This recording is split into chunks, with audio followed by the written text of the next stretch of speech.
it, bring it all to your attention, and so on and so forth. So, joining me this morning, as always, she's not here with me in the studio. She's somewhere else, doing what she needs to do. Live and direct from Uyu is the one and only Tega Supreme. Tega, good morning to you. Messiere o, Afreo. My Ibibio Messier is to coming you as along. well. Messier to you as well, Tega.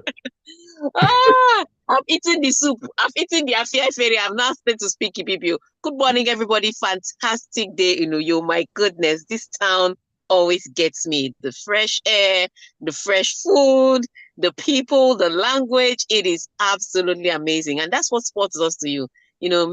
Takes you round. And it has taken us all the way to Uyo, where the Super Eagles of Nigeria will be playing against Rwanda this evening. So we'll be talking Right. about that on the show. Also this weekend, Nigeria was just winning left, right, center. So Edo Queens, first of all, they knocked out Mamelodi Sundowns ladies from the CAF Champions League, and they're through to the semifinals. As in, if Mamelodi Sundowns, they are a very good team, very resilient team, defending champions. We knocked them out. We scored 2 goals after 90 minutes to win Mm. that match. So winning on that side with the Women's CAF Champions League. Ugo, the son of Oluchi, former most beautiful girl, Right. Nigeria. Right. Her son Yeah. is in motorsports. He won a Grand Prix this weekend. I I saw say we that. I were, saw I that. say we were winning everywhere. If you talk anyhow, we win anyhow. Um, so we had that on the women's side. So 2 wins for Nigeria. I wanted to talk about Miss Universe, but that one doesn't concern sports. But I just wanted to say she won, and she's Miss Universe Africa and Oceania. Just so you know. So Nigerians were winning everywhere, and we hope that will translate to what the Super Eagles will do this weekend.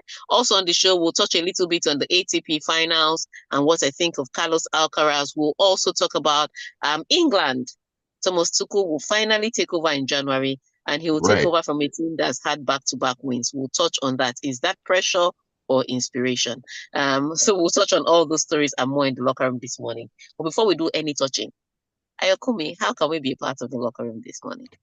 All right, you can join us on the locker room this morning, as you always do, by sending your messages into us on WhatsApp 0809 444 0981. 0809 444 0981 is the WhatsApp number. Now, the studio line is 0201 4489981. 0201 4489981. These numbers should be on your speed dial already. I mean, come on, come on. And then we're also streaming on YouTube. You can join us at Smooth 91 FM Lagos, Smooth 91 FM Lagos, where you can drop your comments. We look forward to reading all your comments, hilarious and otherwise, out there on YouTube. Okay, before we get into the story, just to add to what Tega said, I mean, Nigerians winning everywhere. It's a sign that you can win this Monday and throughout the week as well. Believe in yourself. All right, let's get into the stories. And starting on a rather sad note here, Super Eagles coach Augustine Eguavon has excused first choice goalkeeper Stanley Nwabali from Monday's final 2025 Africa Cup of Nations qualifying match against Rwanda due to the loss of his father. Sad one for Stanley out there. Yes, very sad news trickling in for I mean it came immediately after the 1-1 draw against Benin Republic, that he had lost his father. Really sad one. So you can imagine playing the match and then coming back to hear that you've lost your dad. So really sad one for the Super Eagles goalkeeper. And if you can send your condolences to his social media handles, please extend your condolences to him. It's not easy to lose a family member, regardless of how old you are. And so tough one for Stanley with the loss of his father, but rightfully has been excused by the coach of the Super Eagles and by the camp. And we extend our condolences to him, and we pray that he has the grace and the comfort and all the resources he needs to bear the loss, because it's a tough one there. And in light of that, Okoye may be the one starting today. And so a lot of people have not seen Maduka Okoye since the last performance and then the hiatus he had to take for his Mm. mental health. Yeah, So he since could be in that goal. game against Tunisia, if I remember Yeah, correctly. yeah. He still he he stands a chance to start today. He's a name on everybody's lips, and he's been great for Udinese if you've been watching the Italian Serie A. So let's see him don on the same excellence as he wears the Super Eagles jersey today to represent us in our last AFCON qualifier. Now, remember, Nigeria already qualified before we even played Benin Republic That's because right. Libya defeated Rwanda by 1-0. So Nigeria qualified before that match. We qualified with 2 games in hand. All right. And so we are already going to Morocco. The question is, how are we going to Morocco? Are we going there in excellent spirit, or are we just going to do a good match? From what we hear from Tristic Ong and Augustine Eguavon at the press conference, that they're going to play with the same excellence, the same urgency, the same intensity, as if they haven't even qualified. So that's what we expect today. Also, out for today's matches, Ola Aina, he was sent back immediately after the match against Benin Republic. He went back to Nottingham Forest. Now, Nottingham Forest said, since Nigeria has already qualified, that please, can they send him back early? So, so they sent him back early. Ademola Lookman was excused due to injury. So, those are the 2 official exclusions that we know about. And then, of course, Stanley Nwabali because of the loss of his father. So tough one there, but we're grateful for the Super Eagles, and we hope to see how they'll perform today. All right. So now, based on all the information I just gave you, the players out, the fact that we've qualified already, but we are playing at home in Uyo, and you know how it is. You have to defend your home soil. So we Definitely. want to ask, what are your thoughts? What do you think Nigeria will play against Rwanda today? Give me scoreline and give me why. The numbers to send your messages to are 0809-444-0981. 0809-444-0981. That is the or you can WhatsApp call number. in. You can Yeah. call in. The studio line is 0201 4489981. 0201 4489981. You can also just leave your comments on YouTube if you are streaming the show from there. It's YouTube. It's Smooth 981 FM Lagos. Smooth 981 FM Lagos. We're looking forward to taking your thoughts as we get along. All right, Tega, let's get back into the groove of things, and best of luck to the Super Eagles tonight in that final game. Let's talk tennis, and of course, the main man, Yannick Sinner, who has become the first Italian to win the ATP Finals title as he earned a commanding straight set victory over American Taylor Fritz in Turin. Yeah, this was always going to be it. As soon as, again, a repeat of the US Open, as soon as Taylor Fritz was the one that qualified out of that group, and he was up against Yannick Sinner. The only player I think that can beat Yannick Sinner right now is Carlos Alcaraz, and he was knocked out unceremoniously by Sasha Zverev, who was then knocked out by Taylor Fritz, who had beaten him 4 consecutive times now.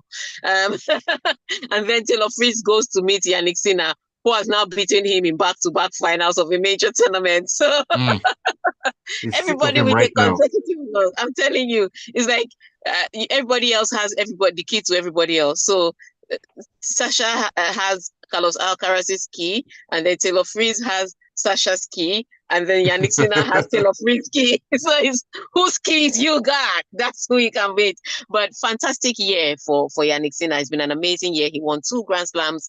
He won the Australian Open and the US Open, and then he also won his finished year end as world number 1, and then he won the ATP finals. For Carlos Alcaraz, though, I've said this about him. He is pure talent. He needs to find a method to his game.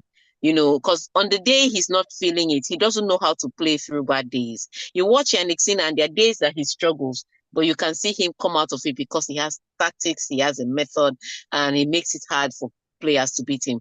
But for Carlos Alcaraz, once he's not feeling it, he's out. And he has to find a way to play through bad days. Because if you're going to stay at the top and you're going to win titles, then you have to find a way to play through bad days. That's number 1. But number 2, I don't know if I should question it because, Rafa Nadal is playing his last tournament in Davis Cup at Malaga. As soon as Carlos Alcaraz was dumped out, he skipped away to Malaga. He didn't even cry. that, oh, what a sad day. Oh, it's such a sad loss. He was just like, thank you all for your support. Bye. And he was back in Malaga and joined the Spanish team. He's like, Rafa is doing farewell tour. I cannot miss it. I was like, this guy, are you sure you didn't throw that match? Okay, he didn't throw the match, but that's what they call fanboying. and do you understand the way he skipped away to Malaga? Like Rafa is doing farewell tour. I don't know what people are talking about ATP finals. Bye, Turin. Welcome, Malaga. Hola. Anybody want some rackets for me? So yeah, so Rafa is going and he's there and he's so happy. He's such a fanboy. It's so amazing the way he honors Rafa Nadal. Like he did not give himself a minute to cry. He was gone with the wind. So let's see how it turns out for Spain at the Davis Cup. With Rafa playing his final tournament, and that's all the motivation they need. But yeah, so certain questions I have about Carlos Alcaraz. He doesn't really want too much when there's a loss. It's just like, goodbye, God bless. We keep it moving. That's just the way it is. That's just the way it is for him. All right, Tega, let's quickly jump into some footballing news. Nations League, and let's talk about France, who played an absolutely amazing game yesterday. Adrien Rabiot fired them to first place in Nations League Group A2 with a headed brace in Sunday's 3-1 win over Italy at the San Siro. Yeah, so tough one. Remember that Italy went to France and absolutely destroyed them in the first few minutes of the game, first 30 minutes of the game. And I expected that they should have expected France to come out differently, especially at home, because France were looking for revenge and they were smelling blood. So Italy, we haven't defeated France in the French in France. I thought that they would go home and defend their soil in San Siro. Tough one, no. France was leading by 2-0, or France were leading by 2-0 before Italy even pulled one back. And just when we thought, okay, Italy is back in the game, they're going to push for an equalizer, and then the French scored again to make it 3-1. So it was like everybody beat each other in their home. Do me, I do you. So you beat me in France. Exactly. You beat me in France, I beat you in Italy. 1-1 draw. That's what it is. But what that result meant was that Italy was pushed away from the top of the group and the French were propelled to the top of the group. Remember, the French have a lot of absentees in that particular match, Mbappe being the most obvious one from the team, because we know he's not injured. So whether it's a mental health crisis or a mental health situation, we'll find out eventually. But we know he was excused by the coach. And when you miss some key names in the team, you think that the team would struggle. But it appears that without the crutch of an Mbappe and a Griezmann, that the French just said, you know what, let's go for it. And they played brilliant football on the day and completely destroyed Italy. So revenge done. They're at the top of their group. That's a good one. We'll also talk about Belgium later on this show, and we may have to do some incantations, because what is happening to Belgium right now, I cannot tell it all. We cannot tell it all. We'll take a break right now. Just to add that in that game against Italy, I mean, Adrien Rabiot and Lucadine, who were making their 50th appearances for France, were the men who did. Yeah, were the men that, because Lucadine with that cross that was given as an own goal. And rightfully given as an own goal, and then Rabiot with a brilliant performance. Amazing stuff. Let's take a quick break. When we come back in, we'll talk about Lee Carsley and, of course, him doing the business for England before Thomas Tuchel comes in January. Just music. It's music. Woo! Oh boy. Okay. Later. What? I was going to ask you that. How much is plane tickets now? To Uyo? Yep. About 240 return. Really? Yeah. Huh. That's interesting. So that's about 120. Yeah, but I bought pretty much early. Oh. Because I already knew I was coming from the last time. Okay, that makes sense. Anyone buying within the last 1 week or so? It would have been tedious, yeah. Cutting of the neck. Because I heard Abuja went up as high as 300 so at some point. Wait, one way or return? Return. I don't doubt that. I don't doubt that. Because I was looking at flights to Abuja for December, like 23rd and all that. I'm not traveling, just out of curiosity. And return is like 600K or something like that. I'm like, eh? Blood of Jesus. I'm like, eh? Within the same Nigeria. Oh boy. From here, I'm going to Abuja for the All Africa military games. Oh, okay. And so I'll be back by Thursday. I'll be back in the studio by Wednesday. Because of the All Africa military games, opening ceremony is on Wednesday. Okay. Ashe, I'd already bought my tickets since Ashe. Yeah, Ebola now. Must be like you when I grow up. I'm working, honey, working.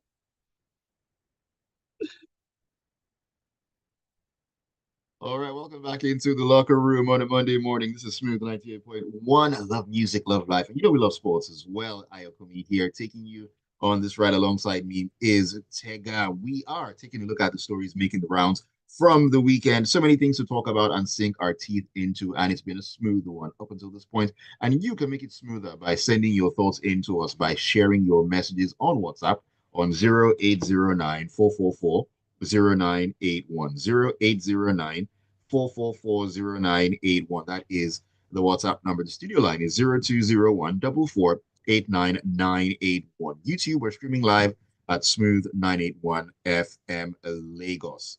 All right, Tega, we are back into the locker room. And before we went on that breather, we talked about, or I mentioned that we're going to talk about England, who had a great game, really great game yesterday against Ireland. And interim manager Lee Carsley will definitely provide Thomas Tuchel a detailed handover note after ending his brief tenure on a high with a 5-0 hammering of Ireland. So remember, before this one, just like the French, England were missing a lot of players. Some of them were saying that they were injured. We believe you. and, and there was also that talk about Harry Kane was just laying into everybody. You have to represent your country that gave you so much, and he was laying into them. I love it. I love it. But Harry Kane started this match, and he started the scoring. The thing is, England struggled to break down Ireland. Like I always say, familiar foes are sometimes the most stubborn to team to break down, no matter how lowly ranked they are, as opposed to you. And so England struggled a little bit with breaking down Ireland, but towards the end of the first half was where all the drama began. I think it was what's his name now? Scales was the one that collected a needless yellow card for dissent towards the end of first half for quarrel that was not even his own. The worst kind of yellow card. Do you understand? The worst kind of yellow card. Referee had already called for the foul. He still carried on with the fight. And so he picked up that yellow card. So when the second half was further along and he fouled Jude Bellingham in the penalty box, it was a clear yellow card, but it was a second yellow. And so he had to go off with a red card. And that was when England completely dominated Ireland, because as soon as Harry Kane scored from the resulting penalty, the floodgates were open and they went on to win that game by 5-0. But yeah, whether you count it as numerical advantage or whatever it is, because discipline is part of football. If you're not a Definitely. disciplined, if you're not a disciplined, you can't blame us and say, well, we got a red card. Who did dash you red card? No, you earned the red card. So at the end of the day, England beat the team in front of them and they won their last two matches. Now, without a lot of key names on that squad. And that is where the crux of the matter is. Because remember, as soon as Thomas Tuchel was announced as England manager, that's how all the English pundits, they started bringing out all the managers that could have taken over from them that were of English descent. So Carsley has now finished on with back-to-back wins. Thomas Tuchel cannot start without consecutive wins. It's that simple. The gauntlet has been dropped. The He pressure has to is getting the worse. pressure has gotten worse. He has to get on it and hit the ground running. Good news for him, he has the entire holidays to work on what his plans are. He starts in January. So that's more than enough time for him to put his team together. But yes, as much as there'd be a polite handover, um at the end of the day, is they are handing him a poison chalice. He has to he has to have an antidote. Most definitely. Most definitely. I mean, England and France having great games. Another country that didn't have such a great game, Belgium. I mean, Tega, at this point, to we need to intervene on their behalf. Belgium, what is going I've on? said it. White bowl with water inside, and let's call Tedesco's name like 3 times. That's the best way to work it out. But they were beaten by Israel. And the only reason they've not been relegated as opposed to Israel is goal difference. So on the head-to-head, they beat Israel 3-1 in the reverse fixture.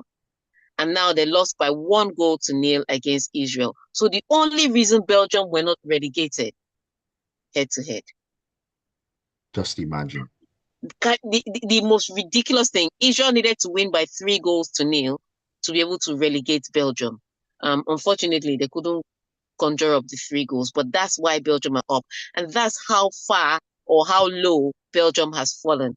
And you can talk about the golden generation and you can claim that some of the names that are coming through the teams are not big enough. I ask people all the time, how many Georgian people do you know, apart from Karashela, Mamashvili, the Mamadashvili.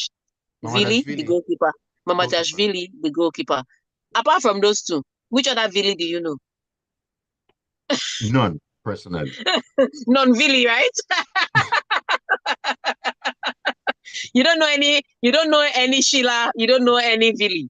And and At and all. and if you see how the Georgian team plays, brilliant football. And it's the same way that the Belgians are. They have a thriving football league that are churning out young, promising players every 2 market days. Unfortunately, Tedesco hasn't found a way to build a team from that. And besides that, behind the scenes, he's quarreling with every senior player. Can you imagine being the coach of a national team and you're quarreling with Thibaut Courtois and That is Kevin De such a Bruyne? bad omen for any manager.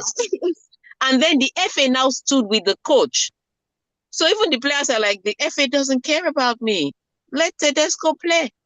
Well, here is the end result. Here is the result. And so a tough one for them. So the FA have to decide, are we going to keep him or are we going to fire him? And if we hire him, are we going to treat our long-serving players better? Or are we going to just keep throwing them under the bus every time there's a little quarrel on the team? Those are questions that they need to answer because the way that they dealt with Thibaut Courtois, other players are watching. It'd be like Other barracks. Soldier come, soldier go. other players are definitely watching. And there's Yeah. still talking about the Nations League because there's a big story from Africa we need to talk about. But let's run up on the Nations League here and talk about Norway and Erling Haaland. I mean, Oh my Patrick goodness. Like I said, Patrick Hero thrashing Kazakhstan, and they sealed promotion to the top flight of the Nations League. exactly. So there's some things that Norway will not be able to do. We may not see them win the Euros. We may not. Let's Let not them cancel qualify them out. first. Because that's how Greece went and won the Euro 2000. Everybody was stunned. Well, 2004. from where 2004, sorry. From where to where? How? Let the Norway even biggest qualify first. the biggest outlier. So let's not say that they will never win it. Let's just say that it's going to be tough. But these are some of the brilliant days they are going to have. Being able to qualify and stay in the top tier of the Nations League, being able to qualify for major tournaments, and then having a player like Erling Haaland. I've said it, Norway may fail, but Erling Haaland will prosper. Most definitely. and I the, mean, yeah, and 38 the goals number in of 39 goals, appearances yes, for and the Norway. number of goals he will score before he retires, it will be hard for anybody to match up. Because think about it. He's scoring a goal, 0.98 goals per game. So a goal per game, if you round up. How many Well, goals is that? Those are ridiculous numbers. Ridiculous number. So he will thrive. The question is, will Norway thrive with him? These are the questions. All right. All right, Tega, Let's talk about, let's bring it to let's feast on some let's jollof. bring it to Africa. Let's bring it to Africa. And let's talk about our brothers from around the way, Ghana. Now they'll toss it out with Niger in they I mean they will toss it out with Niger in the 2025 Africa Cup of Nations qualification group on Monday, but it's to no avail because they have failed to qualify for the first time in 20 years. This is their apology match. That's all this is. We are so very sorry that we have made Ghana fodder for Nigerian social media. That's all they are doing with this match. And they have to find a way against Niger, which is a tough ask because Niger is actually looking for something. And so very tough ask for Ghana. You know how they say once the roof is on the ground, that's when the goats can step on it. Everybody can now beat Ghana. That's what it is. Ghana failed to qualify for the first time in 20 years. Failed to qualify. I'm using the word specifically. And it is been terrible because for Ghana, not only do they have great players, but after they had struggled so much, they now had those great players saying, we are not coming home. We are not playing. Can we be excused? And so this is becoming like the biblical rich man with the party. They were inviting players and players were saying, no, I've married a wife. I have bought me a cow. I have field and commitments that cost a pretty sum. Pray, hold me excused. I cannot come. And so it's a tough one. The players don't want to play for the country, even by honoring their invitation. And then when they get on the pitch, they can't seem to play for the country. So Ghana is in a tough place. What this match is just an apology for the rest of the country. However, they need to do a rebuilding, and it will start from their FA, from their federation, from their association, from every member of the association before we start looking at the coach. And once they can sort that out, they'll be able to bounce back because the problem that is wrong with Ghana is beyond the pitch. It is deep and it's an eternal crisis that they need to resolve. An internal crisis that they definitely need to resolve. I mean, sad state of affairs for Ghana out there because I mean, looking at this qualifying series, they played 5 games, they haven't won a single game, drawn 3 and lost 2. Terrible performance Terrible by one for them. them. It's a sad one. Okay, let's take messages. A couple of messages have come through as we journey out of the locker room this morning. I'll start with Taya. Taya says, how can Ghana not qualify? I mean, didn't they see this coming? And he spells that as CEDIS. I see what you did there, Tayo. The Wonder Women of Cape Verde won't also be going to the AFCON. Really? Wonder Women, Tayo. What is that about? Anyways, who in the stands will the cameraman who oh, now I know what he means. That Cape Verde didn't qualify. So Cape Verde didn't qualify. Cape Verde didn't qualify. So their women are not coming. And you know they have beautiful women. I just understood what Tayo meant. Some men went there. They didn't go there to watch football. They went there to watch the people in the stands. Tayo says, Tega, please, if we lose this match, will that rubbish Libya also not qualify? I want them to know that it was us. Well, Libya still have an outside chance. Outside Very chance. Outside chance. Very outside chance. They have to, first of all, they have to beat Benin Republic mercilessly. And then we also have to beat Rwanda. Exactly. Ibukun from K2 says, Tega, Uyo is a jewel and the home of the legendary Paul Bassi and ex-Super Eagles captain Vincent Enyama. Please eat afang, fisherman, and bitter leaf soup for me. Okay. I will. She should bring for me as well. AY from Winero says, after last night's convincing performance by the French boys against Italy, I began asking myself this question. Does France still need Mbappe, a whole star boy? AY, calm down. When he reach World Cup, he will now come and score late goals to take it to extra time. Onolapo says, Mama T, you're doing a great job. Minko. On the Super Eagles, the coach says they want to win, which is great because we will play the same opponents in 4 months' time in World Cup qualifying. I believe the 2 goalkeepers should start each half. Other players who haven't been capped can also be given a look in as well. But we struggled a bit against Benin, who are also in our World Cup qualifying group as well. This is worrisome. We are not doing well in away matches. And on YouTube, who's talking to us here on YouTube? Uche Nawoko, it says, good one for Niger Sports. Sad one for Nwabali. RIP to his dad. Let our boys complete the job this weekend. Today, actually. Sinner is the main man in tennis. Premier League is starting this weekend. Let the bands begin. Abiodun Bisheson says, nothing short of a huge victory is good enough for the Eagles. It's becoming a pattern that we concede goals through corner kicks. Qualifying with games to spare is a big deal because Ghana missed out. Ghana getting strays everywhere. All right, Tega, on that note, we need to call it a morning on the locker room. It's been a pleasure having you as always.